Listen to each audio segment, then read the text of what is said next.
प्रणिपात ऋषिवर। आपके महाराज दशरथ कहाँ हैं? मुझे उनसे भेंट करनी है, शीघ्र, अतिशीघ्र। परंतु ऋषिवर, आपका परिचय? आर्य, आप इतनी रात्रि में क्या कर रहे हैं आर्य? अभ्यास। प्रयास कर रहा हूं कि अपने आप को युद्ध के लिए सज्ज रखूं। जानती हूँ आपका तेज और शौर्य ढल नहीं सकता आर्य, परंतु आयु ढलती है। अब राम का समय है। युद्ध अयोध्या को पुकारेगा तो उत्तर देने की बारी राम की है। वही तो कारण है, मैं राम से दूर नहीं रह सकता। भय कि कहीं भरत और शत्रुघ्न की भांति राम पुनः उससे दूर ना हो जाए। महाराज की जय हो। महाराज, इस समय कष्ट देने के लिए क्षमा चाहता हूं, पर ऋषि विश्वामित्र पधारे हैं।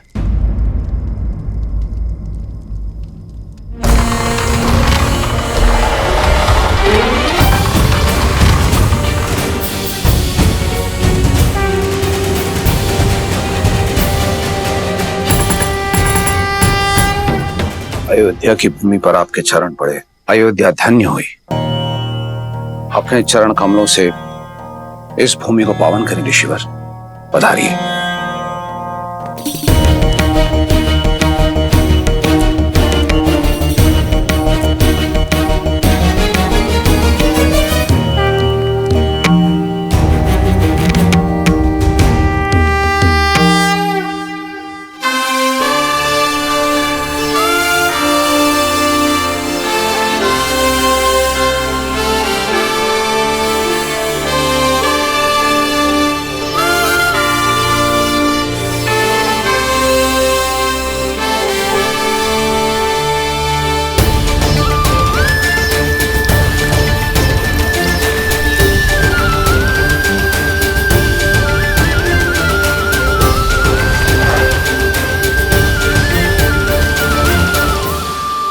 ऋषिवर, मेरा पुत्र अभी अभी शिक्षा प्राप्त करके लौटा है, इसे आशीर्वाद दें।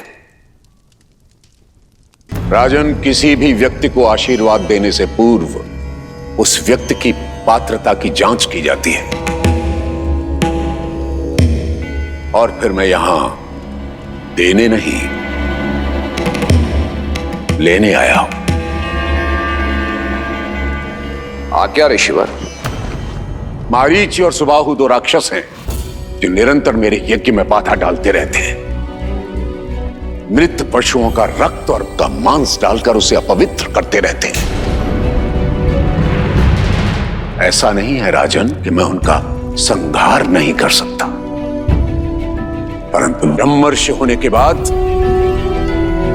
मैंने शस्त्र त्याग दिए हैं, इसलिए। सुमंत, हम इसी क्षण ब्रह्म ऋषि के आश्रम की ओर प्रस्थान करेंगे। उन दोनों दंड राक्षसों का मैं स्वयं संहार करूंगा। ऋषिवर, यह मेरा वचन है, आपकी मांग अवश्य पूर्ण होगी। इस तुच्छ कार्य के लिए स्वयं अयोध्यापति वहां जाएं, ये तो उचित नहीं लग रहा है।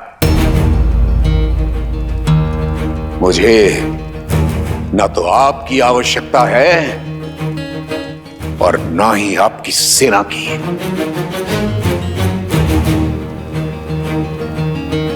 तो ऋषिवर, मैं और क्या दे सकता हूं?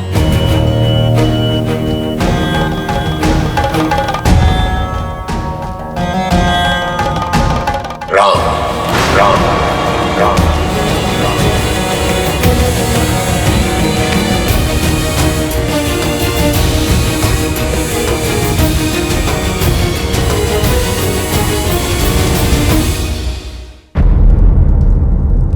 राजन, आप अपने पुत्र के लिए आशीर्वाद चाहते थे और मैं सहाय था। आप राम मुझे दे दीजिए, दोनों की इच्छाओं की पूर्ति हो जाएगी। किंतु ऋषिवर, मेरा राम, वो तो बालक है अभी। तो यूं समझिए कि उस बालक के बड़े होने का समय आ गया। किंतु मेरे राम को तो युद्ध का अनुभव ही नहीं है ऋषिवर। राजन, अनुभव युद्ध करने से होता है, और फिर जो शिक्षा आदरणीय ब्रह्मर्षि वशिष्ठ ने उसे दी है, उसकी परीक्षा भी हो जाएगी।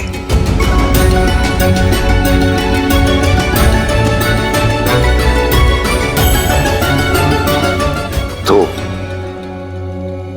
ऋषिवर, मैं राम को अपनी सेना में सम्मिलित कर लेता हूं, ये तो ठीक रहेगा ना? राजन, क्या मैंने अपनी बात स्पष्ट नहीं की? मुझे आप नहीं, राम चाहिए।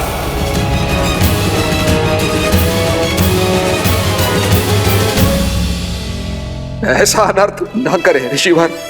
राम तो अभी अभी लौटा है, इसका वियोग मेरे प्राण हर लेगा ऋषिवर, मेरे प्राण हर लेगा। रघुकुल रीति सदा चले आई, प्राण जाए पर वचन न जाए।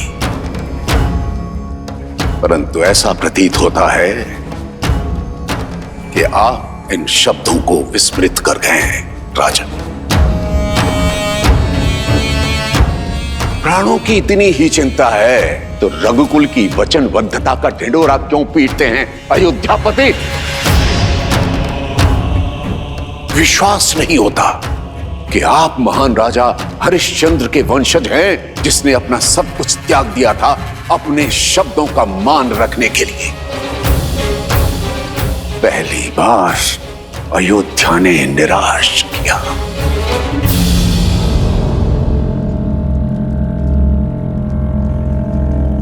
महाराज दशरथ, आप तो अपनी रानियों और राजकुमारों के साथ सुखमय जीवन व्यतीत कीजिए, मेरा क्या है? मैं तो सहायता के लिए किसी दूसरे द्वार को खटखटा लूंगा, परंतु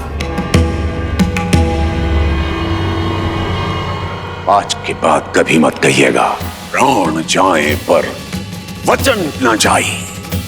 ऋषिवर, ठहरिए ब्रह्मर्षि।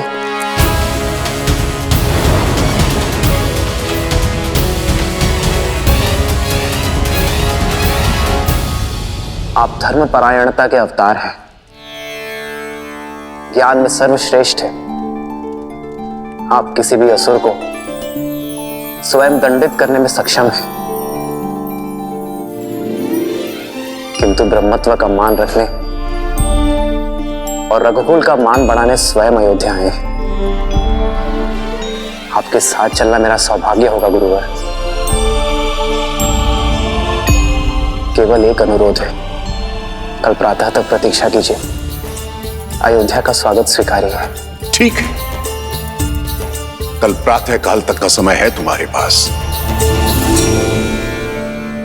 जैसे ही कल का सूर्योदय होगा, अयोध्या के मान का उदय होगा अथवा उसके तेज का अस्त होगा।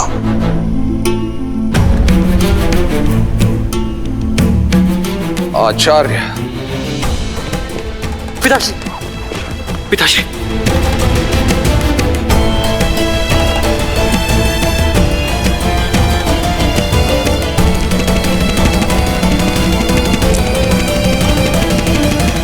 प्रणाम गुरुदेव।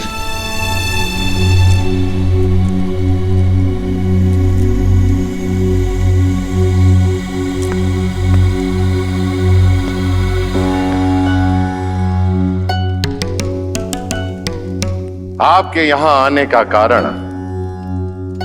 केवल यज्ञ की रक्षा करना नहीं था, इतना तो मैं समझ गया हूं ब्रह्मर्षि विश्वामित्र। आप राम को परखते आए हैं। ब्रह्मर्षि, क्या आपको इतना भी अनुभव नहीं कि राम स्वयं नारायण है? अनुभव किया है ब्रह्मर्षि, परंतु सामने रखी धातु स्वर्ण होते हुए भी उसकी परख की जाती है। और आप तो भली भांति जानते हैं, नारायण समय समय पर अनेक अवतार लेते रहे। परशुराम स्वयं उनके एक अवतार हैं। हर अवतार का एक उद्देश्य होता है। जैसे इस अवतार का उद्देश्य मर्यादा की स्थापना है। परंतु रावण के अंत के लिए राम की पात्रता को जांचना मेरा कर्म है, और यदि वे नारायण के पूर्णावतार हैं तो उन्हें उनकी यात्रा के लिए मार्ग प्रशस्त करना मेरा धर्म है। आप क्रोधित हो गए। ब्रह्मर्षि, मैं आपसे क्रोधित नहीं हूं, मैं उस विघ्न से क्रोधित हूं जो राजा दशरथ ने खड़ा किया था।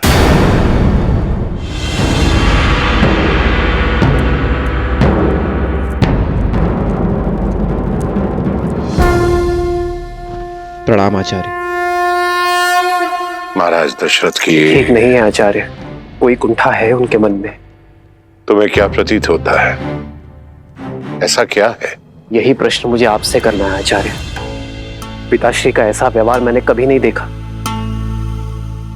एक ऋषि को उसकी मनचाही सहायता देने में इतना संकोच क्यों?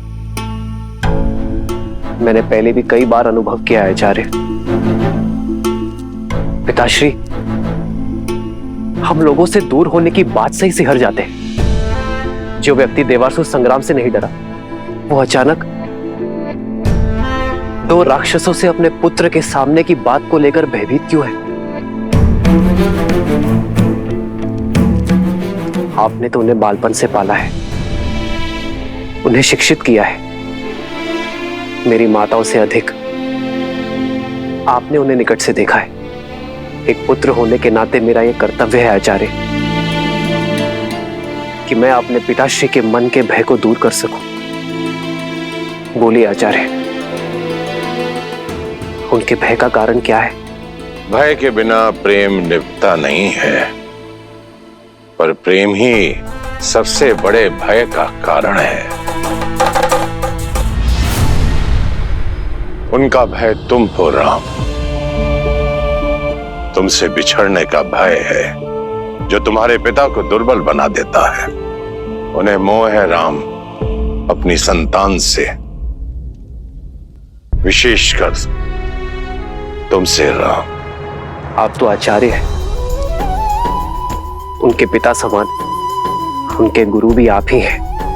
तो क्या आप उन्हें इस व्यथा से दूर नहीं कर सकते? कई बार रोग का कारण ही उसकी औषधि होता है राम। दशरथ का रोग भी तुम हो और निदान भी भय की काट विश्वास होता है राम। अब देखना है कि राम अपने पिता को वो विश्वास दिला पाता है या नहीं।